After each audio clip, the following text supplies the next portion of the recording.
if you don't study complex issues frequently and you spend many years away from them and you come back to them, you come to find that you're kind of retreading ground you've gone over, and then you dust off the old books and you study again. You go, oh yeah, I forgot about that. So I began this thought, um, that be getting into here in just a moment. I have limited time right now. It's peak where I work at UPS. It's getting very busy, and I can just see I have limited time. So I'm going to have to kind of do things a little bit different. I'm still going to be trying to do the Book of Revelation as frequently as I possibly can, but if I can do anything off the cuff, I'm going to do it, especially if I think you'll find it interesting. And so what I was going to do is really bone up on this issue, and I was going to study it real fast. I was going to try to do this in just a brief period of time. And I started to study it, and I realized, oh, I'm really rusty on this. Really rusty. And then I thought it might be fun for you to watch me torture myself in thinking about something. So I thought, okay, let's do that. Why hide it? Let's go through the process, and you can just watch me go through the process of torturing myself. But it's really not torture. It's actually a pleasure to do. Alvin Plantinga, who I've obviously referenced a lot because he's the last philosopher I studied a whole lot before I kind of quit studying philosophy. I never quit studying philosophy. I just don't study as frequently anymore. It's not that I've lost my passion for it. I still love it, but it just, you get busy in life, especially with children and everything. One day I hope to come back to it in a more regular tone. He said philosophy is thinking really hard about something. And so I began today thinking really hard about something. And it is possible I could be way off the mark. And then I thought, why hide this? I'm not going to study it. I'm going to deliberately not study it and think about it, present it to you. And then maybe in the future, when I've done more study on it, I can do like a correction video or talk about things, watch this video again later, and then maybe this isn't nearly as interesting as I think it is. But okay, so there is a thought. Okay, let me give you the thought about God, and then I'll talk about it briefly, some just thoughts I've had on it recently. And then as I do more study on it, as time permits, I'll come back to it. I may never come back to it. I don't know. I'll try to. The thought is this. It's a very old thought. If God is omniscient, which is to say that he knows all things, that means that you can't know something unless it's a fact, right? So you can't know something that's false. I can't know that the moon is made out of green cheese. I have to know something that's factual. So if God knows all future events, that means whatever you choose to do is a fact already, because God knows it. And therefore, since it's a fact already, you didn't really have a choice in the matter. Now, Alvin Plantinga said that's absurd. But I struggled with this for a very long time. Not that it was a hard thing to struggle, and it's not like I say struggle, I mean wrestle with the idea. I didn't just sit there like, but I have wrestled with the idea because I'm like, okay, it's absurd, but why is it absurd? And I didn't do really any study on it. That's what I started to do.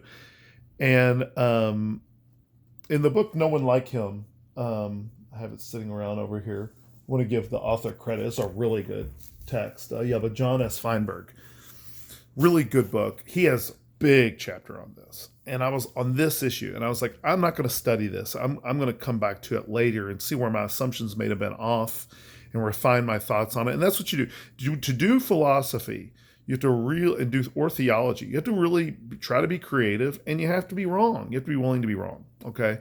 So I could be wrong about this, but here's what I'm thinking.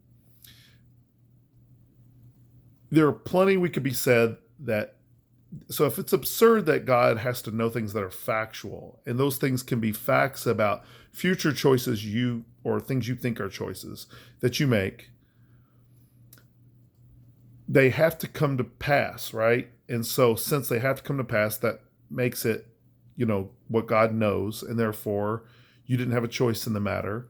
And so his knowledge causes you to do these things. Well, the first thing is this. We don't want to confuse omniscience and omnipotence. And that is to say, omniscience is all-knowing. God knows all things. And omnipotence is God is all-powerful. He can do anything. Now, let's break this down a little further. What is it that I can know about the future? Now, I could know that there are facts that will come to pass, right? But what is that? I would have to formulate it like this. If there is a future, then there will be facts that come to pass. That's called propositional knowledge. So let's use something more concrete.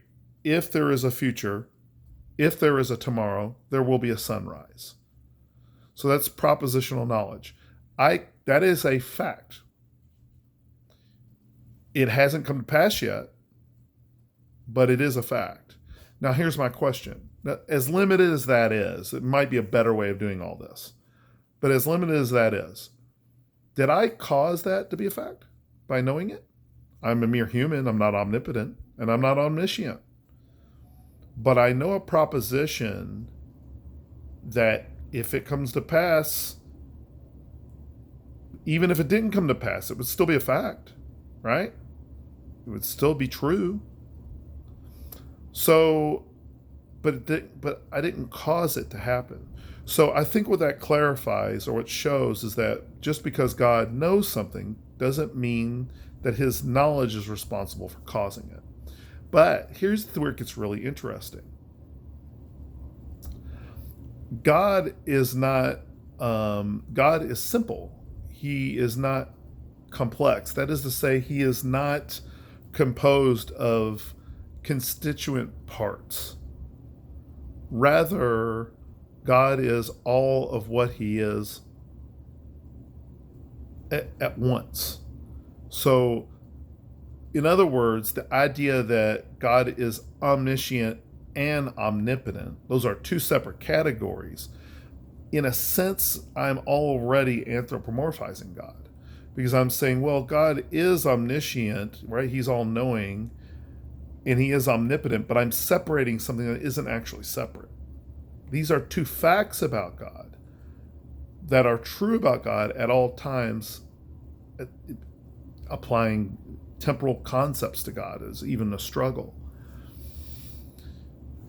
So, since both these things are true about God and not separate, then although God is all-knowing and omnipotent and omniscient at the same time, they're not separate realities about God that can be divided. Here's the part of God that's omniscient, and here's the part, right? Where the human being, you could say when a human being knows something, that has something to do with their brain, right? Or when a human being does something, that has something to do with their brain and their body, or whatever the case.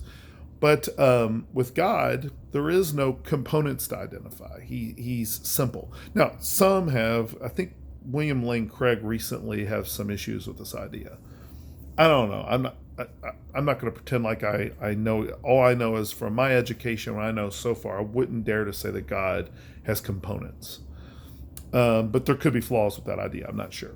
But my whole point here that I'm trying to make, and let you see the idea of taking an idea and really run with it and thinking about it, is that since God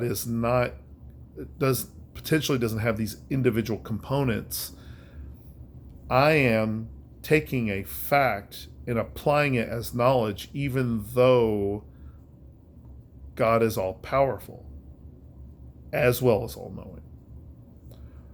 But still, I would be compelled to say that if we were going to say a fact comes to pass through God's power, that would be his omnipotence and not applied to his omniscience, even though those might be artificial categories and anthropomorphisms used for my own benefit. So, to summarize,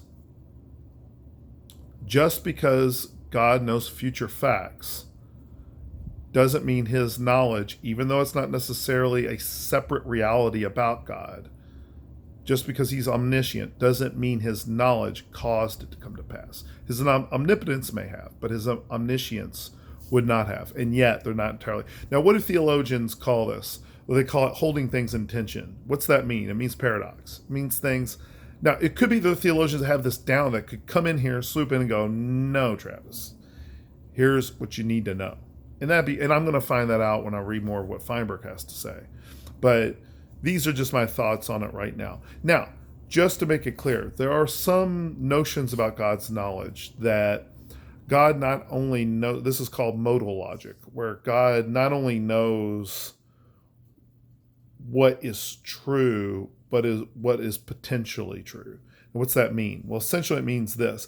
He doesn't only know what you do and what will come to pass as a result of what you do, but he also knows what choices you could have made and what would have happened in all possible worlds had you made those other choices. Now, this is also called Molinism.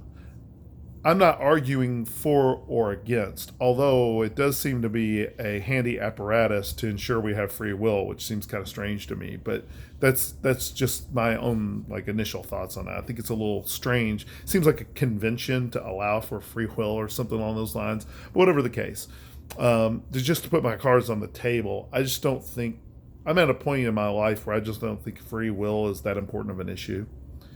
Maybe I'm just getting old, don't want to think about it anymore because I've thought about it so much.